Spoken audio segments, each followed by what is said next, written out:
ರಾತ್ರಿ ಉಳಿದ ಅಥವಾ ಮಿಕ್ಕಿದ ಅನ್ನವನ್ನು ನಾವು ಯಾವ ರೀತಿ ಬಳಸ್ಕೋಬೇಕು ಅಂತ ಒಂದು ವಿಡಿಯೋದಲ್ಲಿ ನಿಮಗೆ ಸಂಡಿಗೆ ಮಾಡೋದನ್ನು ನಾನು ಹೇಳ್ಕೊಟ್ಟಿದ್ದೆ. ಇದು ಮತ್ತೊಂದು ರೆಸಿಪಿ ಮಾಡ್ತಾಯಿದ್ದೀನಿ, ಬನ್ನಿ ನೋಡೋಣ. ರಾತ್ರಿ ಉಳಿದ ಅನ್ನವನ್ನು ಬಿಸಾಡಬೇಡಿ, ಅದರಿಂದ ತುಂಬ ಸುಲಭವಾಗಿ ಮತ್ತು ರುಚಿಯಾದ ಗರಿಗರಿ ದೋಸೆ ಮಾಡೋಣ. ಹೊರಗೆ ಕ್ರಿಸ್ಪಿ ಒಳಗೆ ಮೃದುವಾದ ಈ ದೋಸೆ ಈರುಳ್ಳಿ ಪಲ್ಯ ಜೊತೆ ಮಾಡ್ತಾಯಿದ್ದೀನಿ, ಸವಿಯಾಗಿರ್ತದೆ. ನಮಸ್ಕಾರ ಎಲ್ರಿಗೂ, ಹೇಗಿದ್ದೀರಾ? ನಾನು ಆರಾಮದೀನಿ, ಚೆನ್ನಾಗಿದ್ದೀನಿ. ನೀವು ಹೇಗಿದ್ದೀರಾ? ನೀವು ಇರ್ತೀರಂತ ನನ್ನ ಭಾವನೆ. ನಿಮ್ಮೆಲ್ಲರ ಹರಕೆ ಹಾರೈಕೆ ನನ್ನ ಮೇಲಿರಲಿ. ಹರಸಿ ಹಾರೈಸಿ ಬೆಳೆಸಿ ಅಂತ ಹೇಳ್ತಾ ಈ ಲಾಗ್ನ ಸ್ಟಾರ್ಟ್ ಮಾಡ್ತಾಯಿದ್ದೀನಿ. ರಾತ್ರಿ ಉಳಿದ ಅಥವಾ ಮಿಕ್ಕಿದ ಅನ್ನವನ್ನು ನಾವು ಯಾವ ರೀತಿ ಬಳಸ್ಕೋಬೇಕು ಅಂತ ಒಂದು ವಿಡಿಯೋದಲ್ಲಿ ನಿಮಗೆ ಸಂಡಿಗೆ ಮಾಡೋದನ್ನು ನಾನು ಹೇಳ್ಕೊಟ್ಟಿದ್ದೆ. ಇದು ಮತ್ತೊಂದು ರೆಸಿಪಿ ಮಾಡ್ತಾಯಿದ್ದೀನಿ, ಬನ್ನಿ ನೋಡೋಣ. ರಾತ್ರಿ ಉಳಿದ ಅನ್ನವನ್ನು ಬಿಸಾಡಬೇಡಿ, ಅದರಿಂದ ತುಂಬ ಸುಲಭವಾಗಿ ಮತ್ತು ರುಚಿಯಾದ ಗರಿಗರಿ ದೋಸೆ ಮಾಡೋಣ. ಹೊರಗೆ ಕ್ರಿಸ್ಪಿ ಒಳಗೆ ಮೃದುವಾದ ಈ ದೋಸೆ ಈರುಳ್ಳಿ ಪಲ್ಯ ಜೊತೆ ಮಾಡ್ತಾಯಿದ್ದೀನಿ, ಸವಿಯಾಗಿರ್ತದೆ. ಕಡಿಮೆ ಸಾಮಗ್ರಿ, ಕಡಿಮೆ ಸಮಯದಲ್ಲಿ ಮನೆಯಲ್ಲೇ ಸಿಂಪಲ್ ಬ್ರೇಕ್ಫಾಸ್ಟ್ ಅಥವಾ ಸಂಜೆ ಸ್ನ್ಯಾಕ್ಸ್ ರೆಡಿ ಮಾಡ್ಬೋದು. ಒಮ್ಮೆ ಮಾಡಿ ನೋಡಿ, ಮತ್ತೆ ಮತ್ತೆ ಮಾಡಬೇಕನ್ನಿಸ್ತದೆ. ಈ ಅನ್ನಕ್ಕೆ ಸ್ವಲ್ಪ ಅಕ್ಕಿ ಮತ್ತು ಉದ್ದಿನಬೇಳೆ ಹಾಕ್ಕೊಂಡಿದ್ದೀನಿ.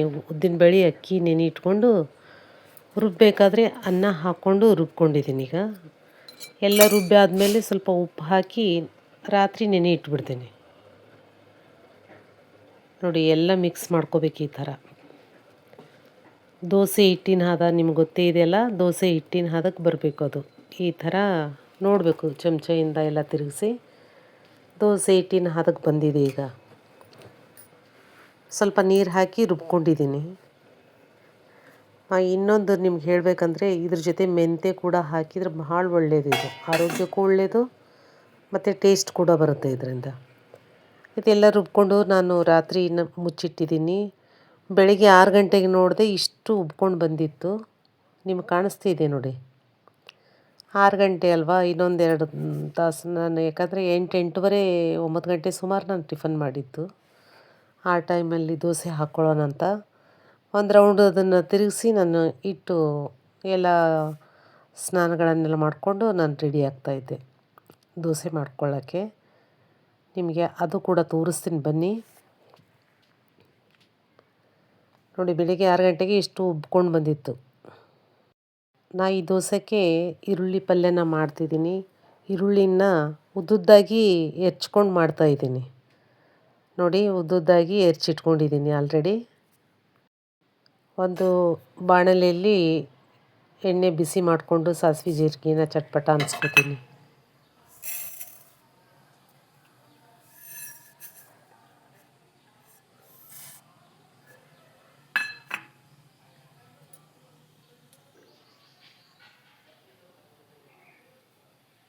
ಈರುಳ್ಳಿ ಪಲ್ಯ ಮಾಡ್ತಾಯಿದ್ದೀನಿ ನೋಡ್ರಿ. ಈರುಳ್ಳಿ ಹೆಚ್ಚಿಟ್ಕೊಂಡಿದ್ದೀನಿ. ಎಣ್ಣೆ ಕಾಯ್ದ ನಂತರ ಸಾಸಿವೆ ಜೀರಿಗೆ ಹಾಕ್ಕೊಂಡು ಅದು ಚಟ್ಪಟ ಅನ್ನೋ ಟೈಮಲ್ಲಿ ನಾನು ಈರುಳ್ಳಿ ಕೂಡ ಹಾಕ್ಕೋತೀನಿ. ಇದು ಕರಿಬೇವು ಒಣಗಿದ್ದಿತ್ತು, ಅದನ್ನೇ ಹಾಕ್ಕೊಂಡಿದ್ದೀನಿ. ಚಟ್ಪಟ ಅನ್ನೋ ಟೈಮಲ್ಲಿ ಈರುಳ್ಳಿ ಹಾಕ್ಕೊತೀನಿ. ಈರುಳ್ಳಿ ಹಾಕ್ಕೊಂಡಿದ್ದೀನಿ ನೋಡಿರಿ. ಇದೆಲ್ಲ ಕರಗಬೇಕು, ಗೋಲ್ಡನ್ ಕಲರ್ ಬರಬೇಕು ಇದೆಲ್ಲ.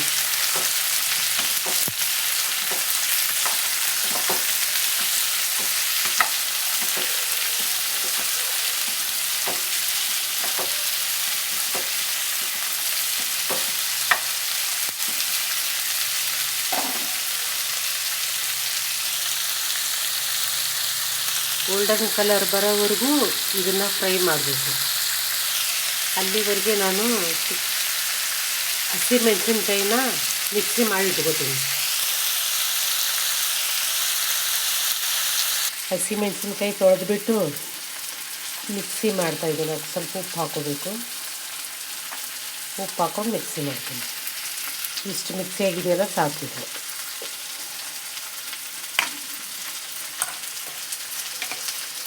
ಸಾಕಿಷ್ಟು.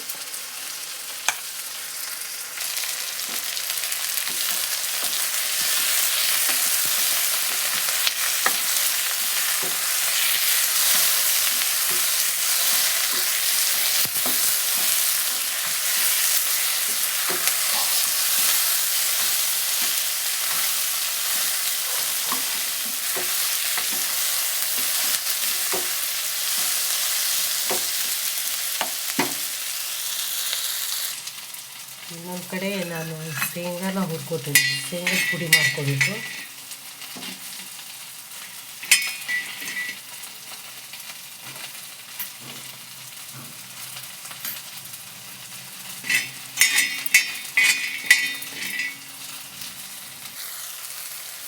ಈ ಕಡೆ ಶೇಂಗಾ ಹುರ್ಕೋತಾ ಇದ್ದೀನಿ. ಈಗ ನೋಡ್ರಿ ಇಷ್ಟು ಗೋಲ್ಡ್ ಕಲರ್ ಆಗಿದೆ. ಇದಕ್ಕೆ ಹಸಿಮೆಣಸಿನ್ಕಾಯಿ ಸ್ವಲ್ಪ ಫ್ರೈ ಮಾಡಿಬಿಟ್ಟು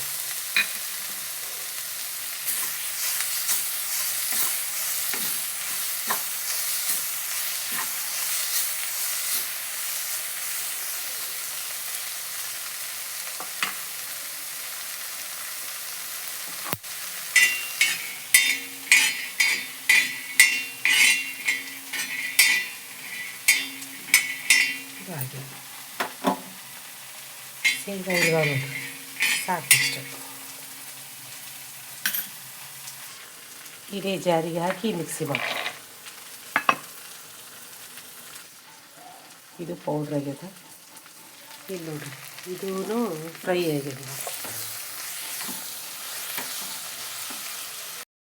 ಟೊಮೆಟೊ ಕಟ್ ಮಾಡ್ಕೊಂಡಿದ್ದೀನಿ. ಈಗ ಟೊಮೆಟೊ ಕೂಡ ಎಣ್ಣೆಯಲ್ಲಿ ಫ್ರೈ ಮಾಡ್ತೀನಿ.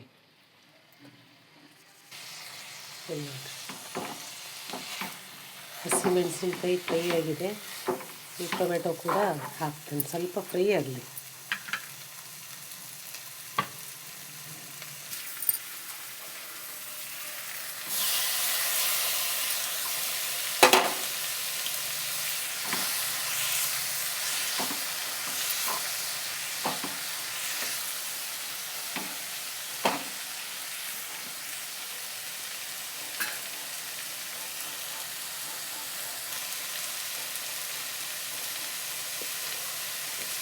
ಇವಾಗ ಸ್ವಲ್ಪ ಅರಿಶಿನ ಹಾಕ್ತೀನಿ, ಸ್ವಲ್ಪ ಸಾಕು.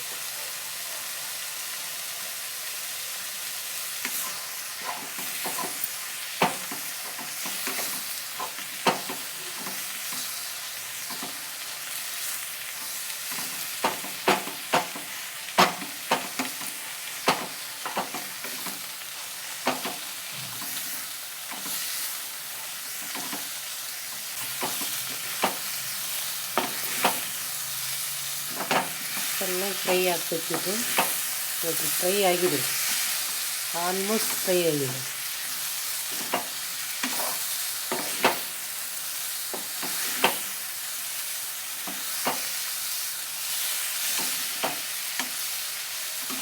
ಮನೆಯಲ್ಲಿ ತರಕಾರಿ ಇಲ್ಲ ಅನ್ನೋ ಟೈಮಲ್ಲಿ ಈ ಈರುಳ್ಳಿ ಪಲ್ಯ ಭಾಳ ರುಚಿ ಇರ್ತದೆ. ಮಾಡ್ಕೊಂಡು ತಿನ್ನಿರಿ ಒಂಥರ. ನೋಡಿರಿ ಈ ಥರ ಮಾಡಿ ಟ್ರೈ ಮಾಡಿ.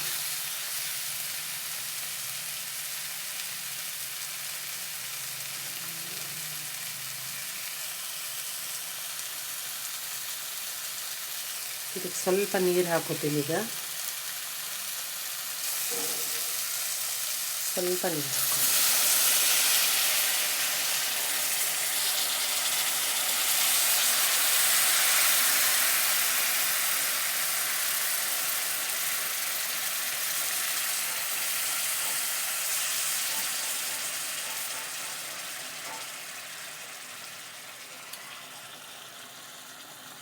ಸ್ವಲ್ಪ ಕುದೀಲಿ, ಅಲ್ಲಿವರೆಗೂ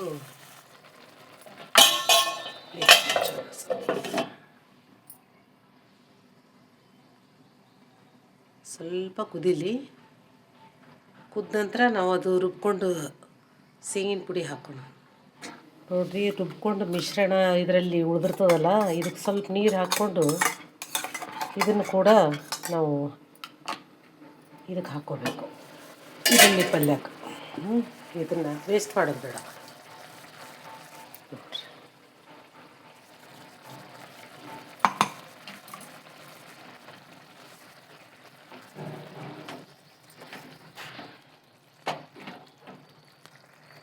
ನೋಡ್ರಿ ಎಷ್ಟು ಚಂದ ಕಾಣ್ತದಲ್ಲ. ಇವಾಗ ಈ ಶೇಂಗಿನ ಪುಡಿ ಮಿಶ್ರಣನ ಹಾಕೊಳ್ಳೋಣ. ರುಬ್ಕೊಂಡು ಶೇಂಗಿನ ಪುಡಿ ನಿಮಗೆ ಎಷ್ಟು ಬೇಕಷ್ಟು ಹಾಕೋಬೋದು. ಜಾಸ್ತಿ ಅಂತನಲ್ಲ, ಕಮ್ಮಿ ಕೂಡ ಅಲ್ಲ.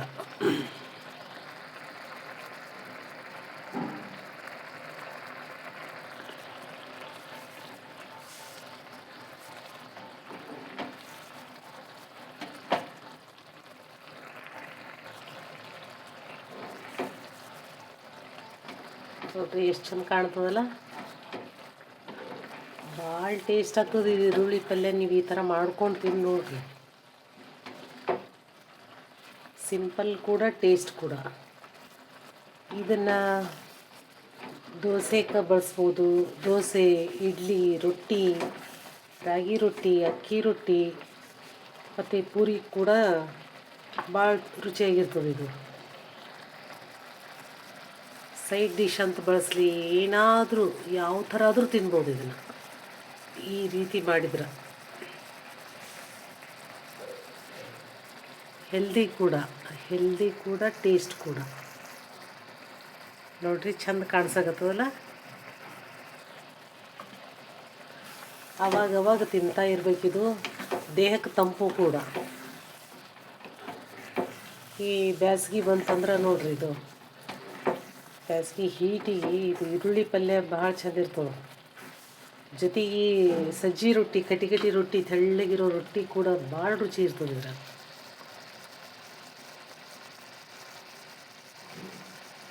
ಇದು ಆಗಿದೆ ಈಗ, ಸಾಕು ಇಷ್ಟು.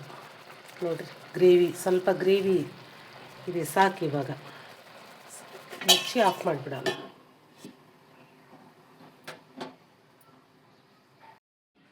ಬನ್ನಿ ದೋಸೆ ಮಾಡೋಣ.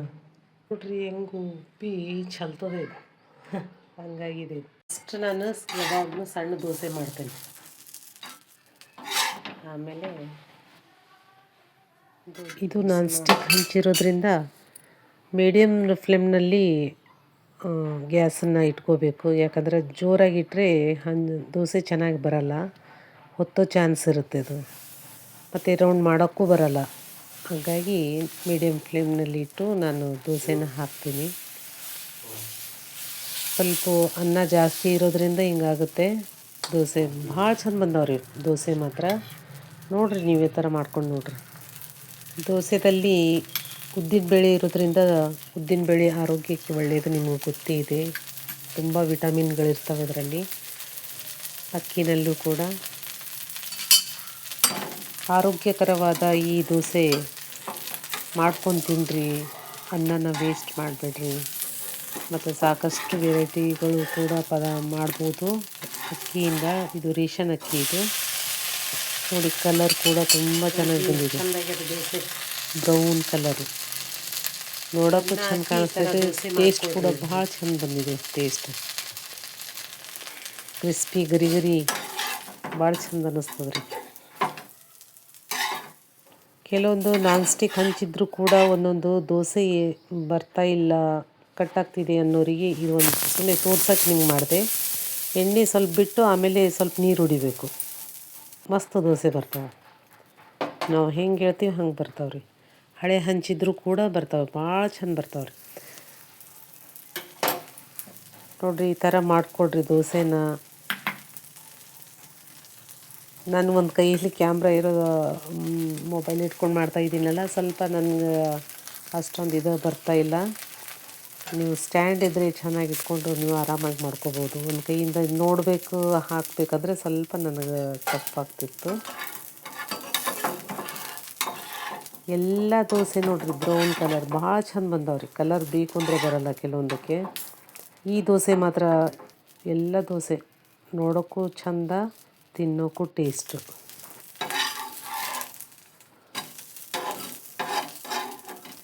ಒಂದು ಕೈಯಲ್ಲಿ ಹಾಕ್ತಾಯಿದ್ದೀನಲ್ಲ, ಅದೊಂದು ಕೈಯಲ್ಲಿ ಮೊಬೈಲ್ ಇಡೋದ್ರಿಂದ ಸ್ವಲ್ಪ ನನಗೆ ಆ ಕಡೆ ನೋಡೋದು ಈ ಕಡೆ ನೋಡೋದು ಹೀಗಾಗಿ ಒಂದೊಂದು ಹರಿತಾ ಇದ್ದಾವೆ. ಏನು ಇದಿಲ್ಲ, ಭಾಳ ಚಂದ ಬಂದವ್ರಿ ದೋಸೆ. ಈ ಥರ ದೋಸೆನ ಮಾಡಿಕೊಡ್ರಿ. ಈರುಳ್ಳಿ ಪಲ್ಯದ ಜೊತೆ ಕಾಂಬಿನೇಷನ್ತು ಸೂಪರಾಗಿ ಬಂದಿದೆ. ಅದು ಒಂಥರ ಫ್ಲೇವರು ಈರುಳ್ಳಿ ಅದು ಚೆನ್ನಾಗಿ ಫ್ರೈ ಆದ ನಂತರ ಬರುತ್ತೆ ನೋಡಿ ಅದು ಫ್ಲೇವರ್ ಅದು ಮಾಡಿದಾಗ ಗೊತ್ತಾಗುತ್ತೆ ನಿಮಗೆ. ನನಗಂತೂ ಸ್ಮೆಲ್ ಸೂಪರಾಗಿ ಬರ್ತಾಯಿತ್ತು. ದೋಸೆ ಕೂಡ ಘಮ ಘಮ ಅಂತ ದೋಸೆ ಸ್ಮೆಲ್ಲು ತಿನ್ನೋಕ್ಕೂ ಒಂಥರ ಬಾಯಲ್ಲಿ ನೀರು ಬರ್ತದೆ ನೋಡ್ರಿ, ಆ ಥರ ಸ್ಮೆಲ್ಲು ಮಸ್ತ್ ಟೇಸ್ಟ್. 2 ಈರುಳ್ಳಿ ಪಲ್ಯ ಮತ್ತು ದೋಸೆ ಒಳ್ಳೆ ಕಾಂಬಿನೇಷನ್. ಆಲೂಗಡ್ಡೆ ಮಾತ್ರ ಅಂತಲ್ಲ ನೋಡಿ, ಇಷ್ಟು ಚೆನ್ನಾಗಿ ಬಂದಿದೆ. ಒಂದ್ಸಲ ನೀವು ಮಾಡಿ ನೋಡಿರಿ.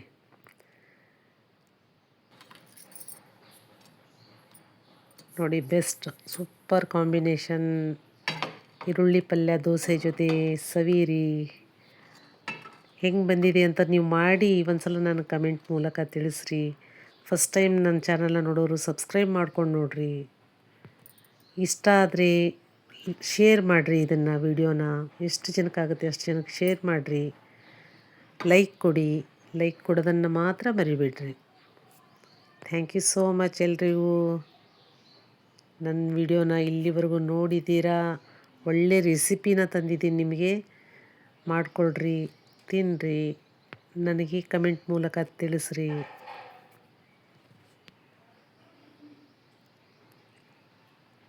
ಮಸ್ತ್ ಬಂದಿದೆ ಅಲ್ರಿ.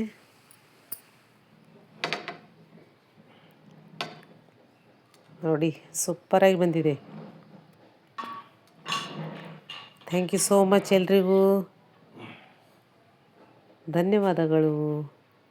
ಹೀಗೆ ನನ್ನ ವೀಡಿಯೋಗಳನ್ನು ನೋಡ್ತಾ ಇರಿ. ಒಳ್ಳೊಳ್ಳೆ ವೀಡಿಯೋಗಳನ್ನು ನಾನು ಹಾಕ್ತಾ ಇರ್ತೀನಿ.